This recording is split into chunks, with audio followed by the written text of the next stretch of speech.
ये कांग्रेस भाजपा में से कौन सा नेता आपके साथ खड़ा था, लाठियां खाया था, जेल गया था? आप अपने मन से पूछ के बताओ।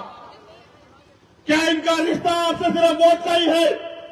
आपने देखा नहीं, आपने भाजपा को हराने के लिए, भाजपा के लिए जो लाठियां आपकी पीठ पे डाली, उनसे बचने के लिए आपने कांग्रेस को वोट दिया। लेकिन 1.5 साल में कांग्रेस के लोग कांग्रेस पार्टी को तोड़ के और भारतीय जनता पार्टी में शामिल हो गए। जो पार्टी अपने विधायक नहीं रोक पाई, अपने विधायकों की रक्षा नहीं कर पाई, वो आपकी रक्षा कर लेगी क्या? बताओ। जो अपने ताकतवर, देखो उनके लोग झूठे थे, उनके लोग लालची थे, वो लोग भागे, जनता नहीं भागी।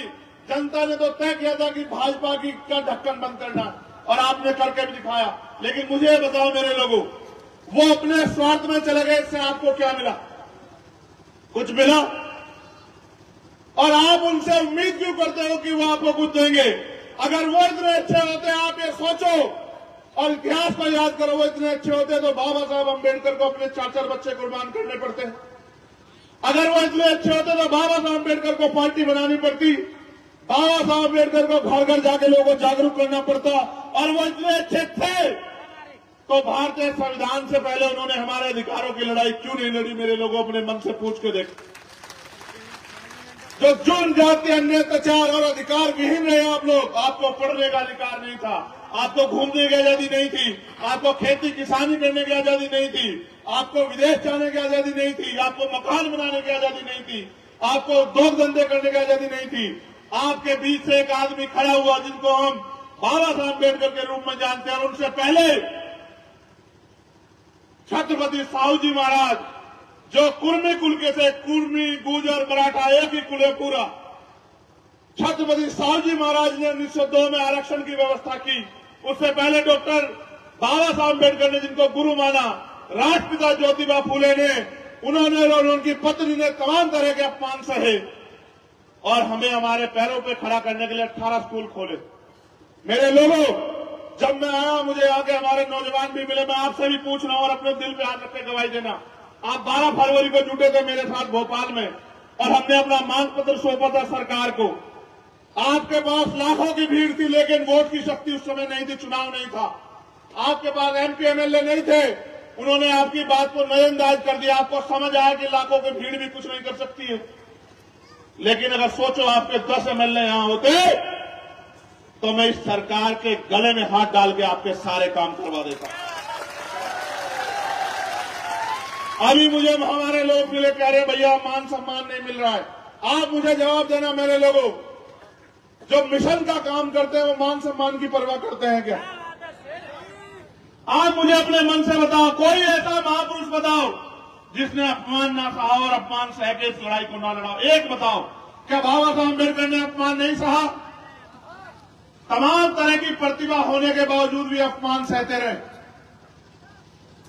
आरोप प्रत्यारोप सहते रहे। जब बाबा साहब अम्बेडकर अपने समाज को जगाने के लिए काम कर रहे थे, लोग कहते हैं अंग्रेजों के एजेंट हैं। जब मान्यवर काशीराम साहब क्लास 1 के अफसर अपनी नौकरी छोड़ के इस काम को कर रहे थे, तो लोग उन्हें, कांग्रेस बीजेपी के लोग कहते हैं सीआईए के एजेंट है। और आज अगर आप काम कर रहे हो तो आपके बीच में ही कुछ बिकाऊ टाइप के लोग हैं, आपको भटकाने का काम करेंगे।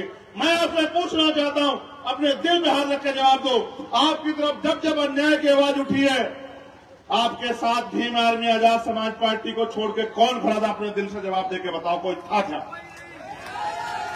आपसे चुनावी रिश्ते रखने वाले लोग आपके बीच में आएंगे, बड़ी बड़ी सभाएं करेंगे और कहेंगे ये आपकी जाति के नेता। मैं आपसे पूछना चाहता हूं, हमारे बहुजन समाज के लोग यहां बैठे हैं, जब आपके गुर्जर समाज में 25 तारीख को अन्याय हुआ, उसके बाद एक नेता बताओ कांग्रेस बीजेपी का जो आपके पक्ष में खड़ा होकर लड़ने का काम किया किसने? आप बताओ। आप ये समझते हो जाति से नेता होता है? नहीं, वो सिर्फ अपनी पार्टी के सच्चे सिपाही हैं, आपके समाज के सिपाही नहीं है। उनको अपनी पार्टी के लिए समर्पित रहना है, समाज से उनका कोई लेना देना नहीं। जो समाज के लिए समर्पित है वो यहां बैठे हैं। मैं मानता हूं रविंद्र भाटी को कि वो हॉस्पिटल में थे, मुझसे कहा कि नहीं चलेंगे, दर्जी से जान चली जाए, लेकिन समाज के मान सम्मान की लड़ाई 12 फरवरी को चलेंगे। ये 12 फरवरी नहीं, कौन सितंबर का था? अक्टूबर को। और मैं कह रहा हूं कि मर जाओगे, भाटी कह रहे नहीं मरूं या जीऊं, लेकिन मरूंगा भी अपनों के बीच और जीऊंगा भी अपनों के बीच। अब देखिए चलेंगे। भूपेंद्र कराना आम आदमी पार्टी में थे। मैंने इनसे पूछा क्यों भाई तुम्हारे समाज के लोगों की खाल उतारी जा रही है, तुम आम आदमी पार्टी का झंडा उठा अपने नेता कहो बोले।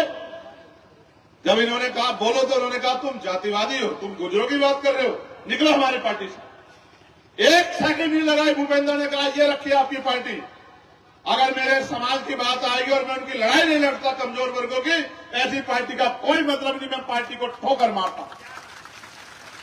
हमारे लोगों को भले मैं समझता हूं उनके मन में होगा कि मैंने भूपेंद्र को यहां क्यों मौका दिया, उसका कारण मान्यवर काशीराम साहब कहते थे जिनका नेता नहीं होता उनका कुछ नहीं होता, जिनका दल नहीं होता उनमें बल नहीं होता, जिनके पास बल नहीं होता उनकी समस्याओं का हल नहीं होता। मैं मानता हूं कि भूपेंद्र यहां मजबूत है, आपकी आवाज बनेगा, आपके सामने खड़े होगा, कल आपकी तरफ कोई जुल्म होगा ये सीना तान के खड़ा होगा अपने भाइयों की रक्षा के लिए, इसलिए मैंने भूपेंद्र को मौका दिया। यहां हमने 100 से ज्यादा प्रत्याशी लड़ाए और उन 100 में से 70 प्रत्याशी हमने अपनी पार्टी संगठन के कार्यकर्ताओं को लड़ाया। 10-20 लोग ऐसे भी चाहिए जो इस समाज की पहरेदारी कर सके और इस समाज में एकता बना सके। हम एकजुट हुए बगैर इनका मुकाबला नहीं कर सकते। आप राम खिलाड़ी जी को भूल गए हो क्या बताओ? एक समय था राम खिलाड़ी जी का नाम था और राम खिलाड़ी जी हर कमजोर के आवाज थे, लेकिन उस राम खिलाड़ी को क्या मिला आपके आवाज आपकी लड़ाई लड़ने पे? उनकी हत्या की गई और हत्यारे बेखौफ होकर घूम रहे हैं। और दशरथ भाई यहां बैठे अभी मुझसे कह रहे थे पता नहीं भाई कौन सी गोली मुझे कहां से आके लगेगी। मैंने कहा दशरथ